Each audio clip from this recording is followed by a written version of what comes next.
Hi again from Romania. I'm in the hills of Transylvania.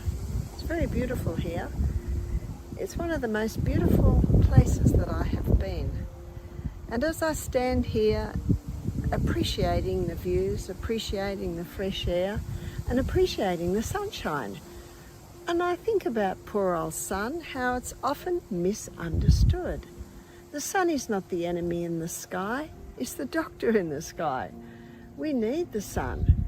And in the early 1900s, about 1920, it was finally acknowledged that rickets was a vitamin D deficiency. Up until then, they didn't quite know why children had rickets. Their bones were all deformed. But these children were living in the streets of London. They hardly got any sun. And so when it was finally acknowledged that rickets was a vitamin D deficiency and that those children needed sun, nurses gave classes to show mothers how to put their children in the sun. You see, when the ultraviolet rays from the sun hit the skin, they convert a form of cholesterol just under the skin to vitamin D. Once again, the importance of cholesterol, once again showing that cholesterol's not the enemy either.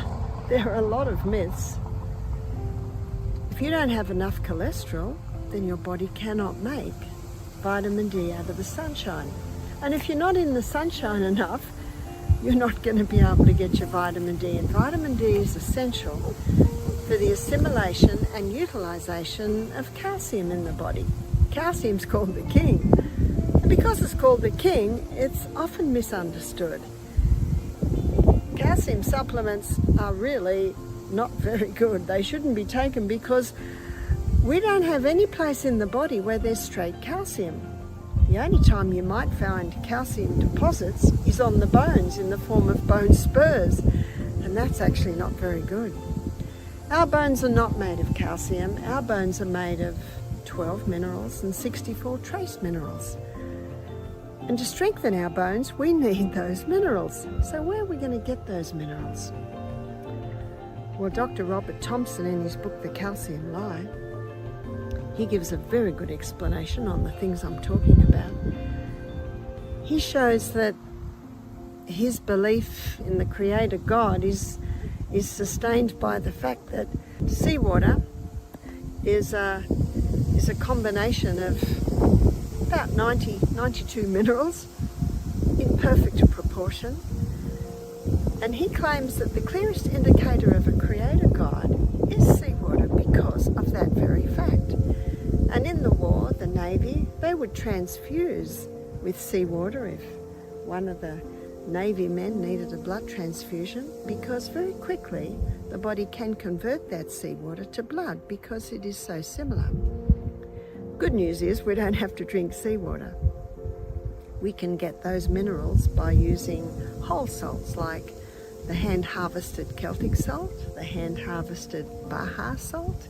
Many countries that I go to, I find that they do have a hand-harvested sea salt in the old traditional method, and that hand-harvesting allows the majority of the minerals to be locked up in those crystals.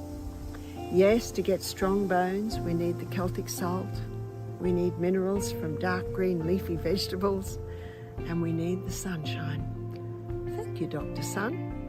Not only are you hitting my skin and converting a form of cholesterol just under my skin to vitamin D, but my eyes are also absorbing the sun. The only reason I can bear that sun on my eyes is because it's covered by a little bit of cloud. No, we shouldn't look at the sun. Maybe early morning, maybe late afternoon, and those sun's rays go through our eyes, they go through neurochemical pathways, hit the pineal gland, help us to sleep better at night. Also, they boost our serotonin. No, the sun is not the enemy, it is the doctor in the sky.